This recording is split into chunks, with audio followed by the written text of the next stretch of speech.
For me, it is easy to deliver a monologue and finish the class.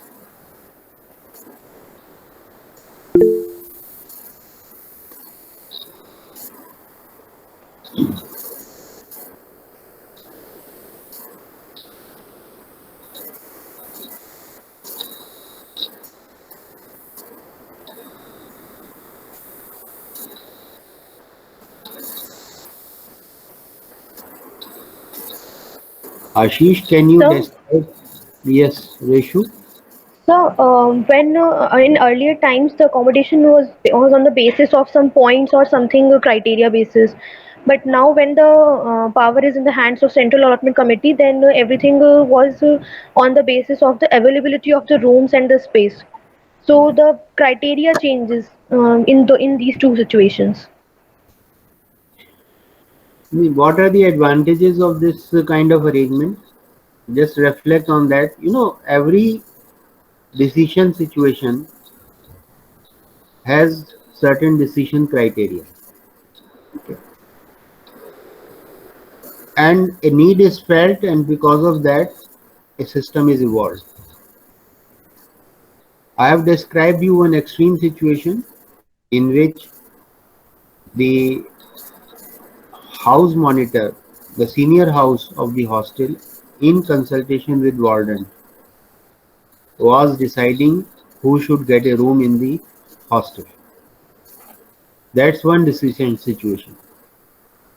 And this is as opposed to the other decision situation where the DSW is the in charge of the central allotment committee, and the central allotment committee decides who should get a room where. What do you think, if you can just reflect on this, the issue of all the issues related with decentralization and delegation will be clear in your mind.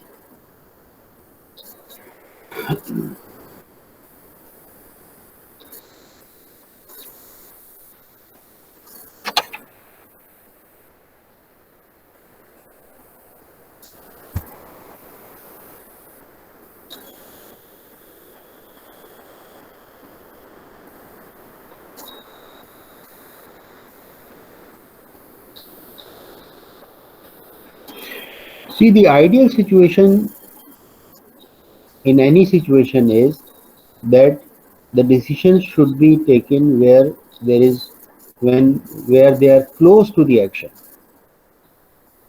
So if a room exists in Aftab hostel, naturally the house monitor, the senior house monitor and the warden are the best persons to take a decision.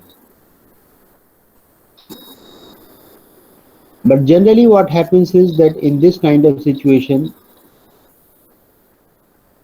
there is some kind of duplication of effort also.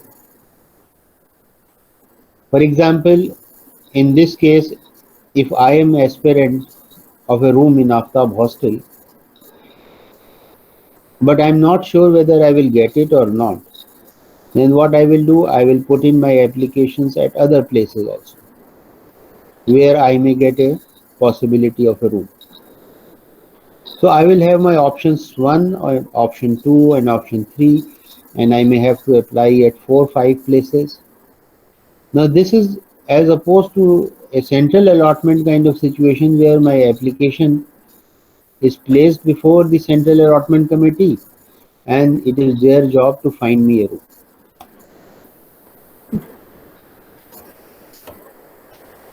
So a lot of duplication is avoided if we centralize. You will appreciate in the university there are many competitive exams which were earlier conducted by the respective departments. For example, in our own department, we have conducted the exam for MBA Hospital Administration. Now, if this exam is centralized and it is assigned to the controller's office, what will be the advantages of it? The advantage would naturally be that the central controller's office is well equipped to handle competitive exams. They have become an expert.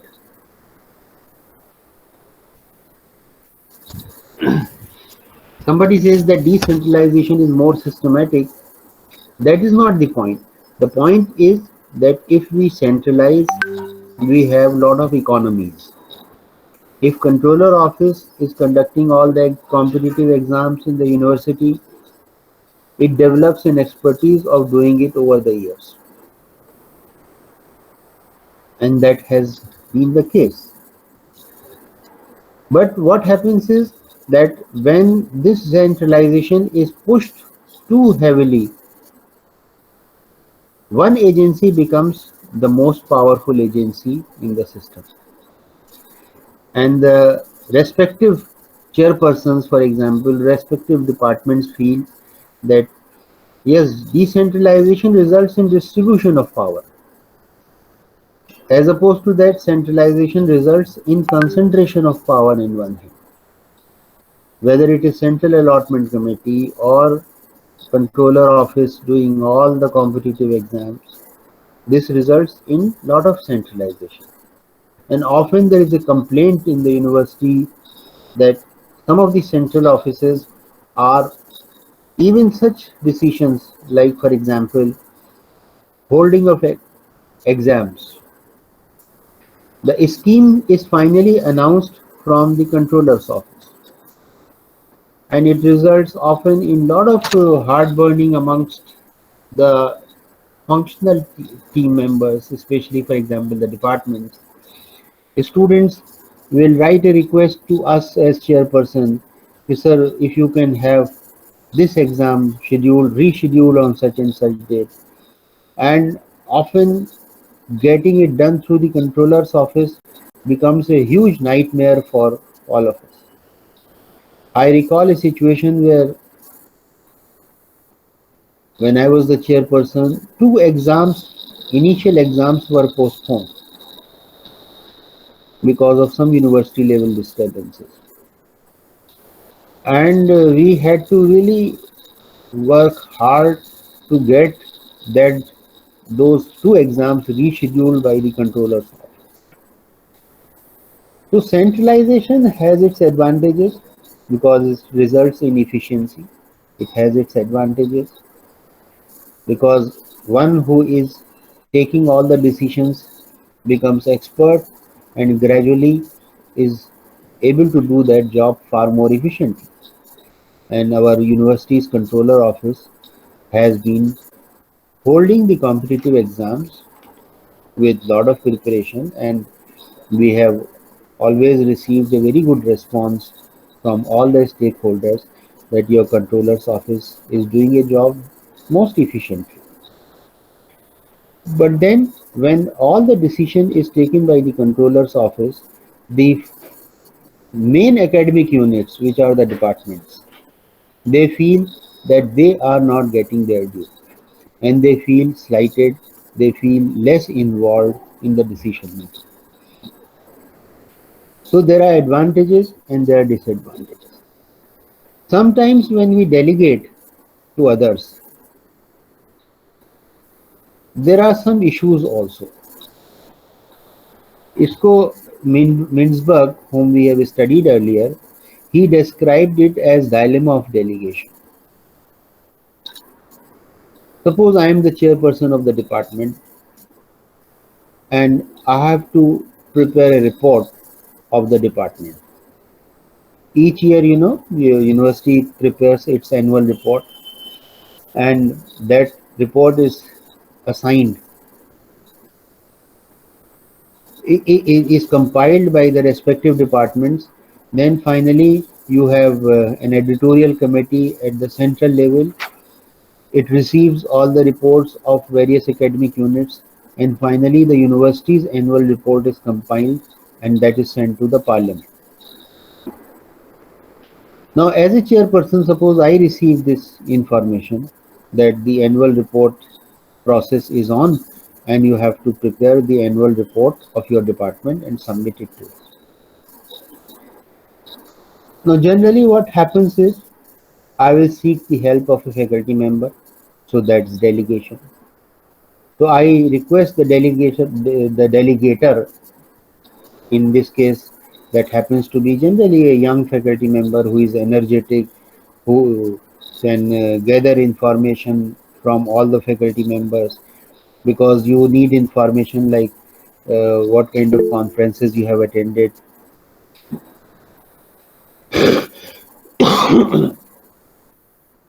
So I delegate the work.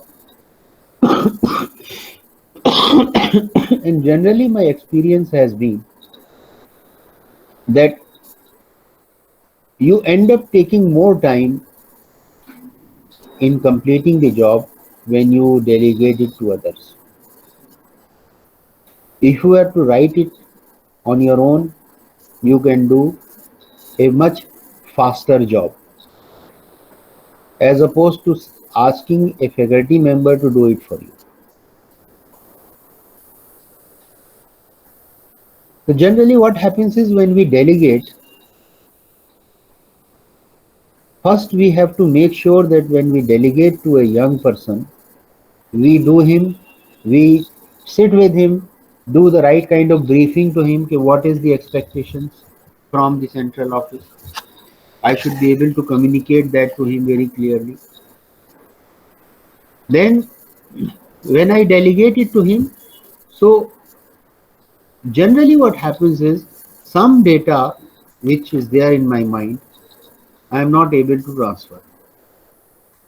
For example, I may tell him, I may not be able to tell him that generally, what are the key points which the central office is looking forward to. So if I do inadequate briefing, और कभी कभी आदमी के जहन में ये ख्याल आता है कि इतना ब्रीफिंग करने से अच्छा ये है कि you do it yourself, because briefing also takes a lot of time, and generally you cannot do 100% briefing. कुछ ना कुछ कमी रह जाती है, और उसके बाद जब आपके पास सामने काम आता है तो आपको एहसास होता है कि it was not done as per your expectations. So that is the dilemma of delegation. A manager may be tempted to do the work himself or herself, lest he gets a substandard work. Sometimes there are behavioral problems at the subordinates level also, because any work assigned to them is an additional burden on them. So if they feel it as a burden, then they may do a substandard job, and you may not be fully satisfied with the outcome. Generally I have seen that finally it comes to this, that the chairperson sits with the concerned faculty member and ends up doing it together with him. लेकिन इसमें हमें long term में भी सोचना होता है कि भाई, unless you assign the work to younger faculty members, how will they learn the work? So there is always a tightrope walking which is required when we delegate. So when we delegate, first we have to ensure that we do right kind of briefing.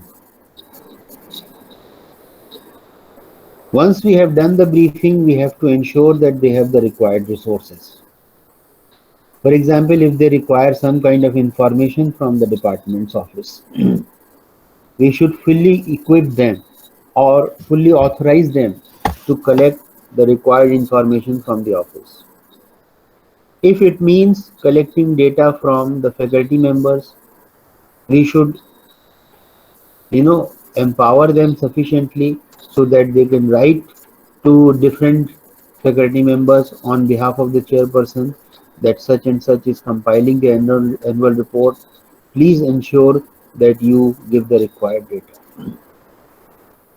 So in order for delegation to be effective in the organization, we have to ensure that we have proper briefing. Second, we ensure that the one who is being delegated the work has all the required resources to complete the job, both information resources as also the physical resources which are required. So, for example, if the faculty member needs a typist so that that fellow can type on his behalf in the department, that facility has to be provided to him. And it is very difficult to delegate because generally in the initial phases when you are grooming others, they may commit mistakes, they may not do 100% job which you expect them to do, but even then you have to get it done through them, because then only they will groom themselves to understand the demands of the job. So the dilemma of delegation is there in the organization, and sometimes there are managers who feel that rather than wasting so much of time in briefing and all, why can't we do it ourselves? But that's not a long term view, that's a short term view. Yes, for that particular assignment you may complete the job early, but you will not prepare the subordinates for long term growth and development. So these are the issues which are there in delegation. Once we decentralize, naturally decentralization is good, but if we do not develop a feedback mechanism, then the decentralization may become a free for all kind of situation also. So decentralization coupled with proper monitoring and feedback system can ensure that the organization is doing the job in the right earnest. So these are the issues I thought I'll share with you in the context of delegation and decentralization. If you have some questions or observations or your own experiences of delegation and decentralization, you are welcome. We still have 2 more minutes for the class. We will welcome. So, I was thinking about the example of Apple. They follow a very strict decentralization method, because the other day the video you showed us, Yes. in that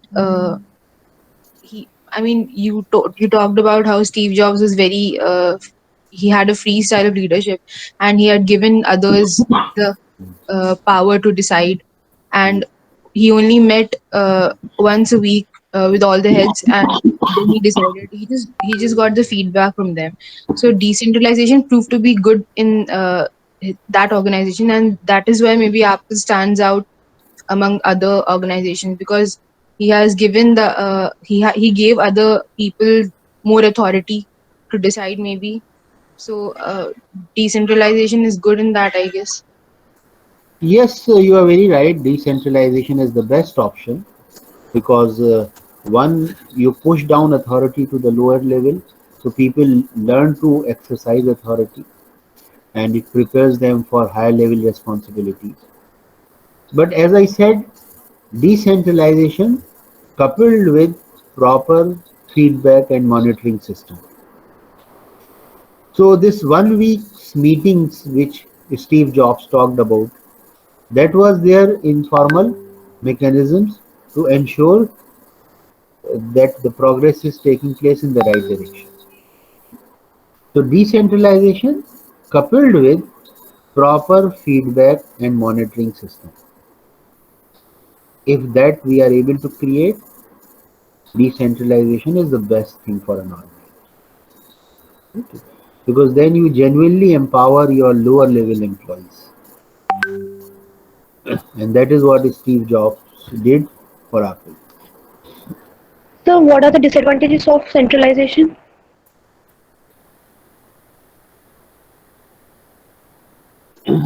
Disadvantages of decentralization are that one, the people who are at the lower level, they feel that they are less empowered.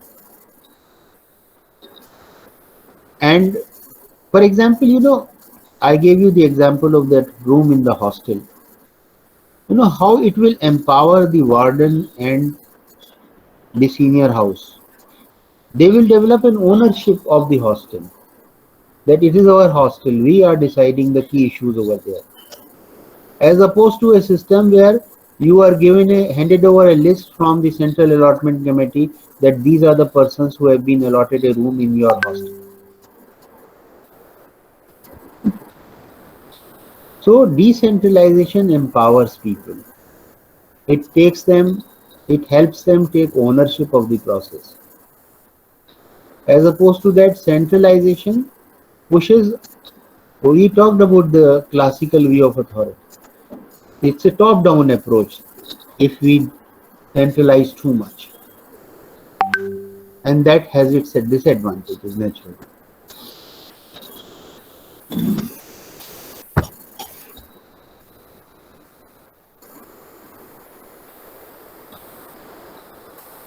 Okay, thank you very much.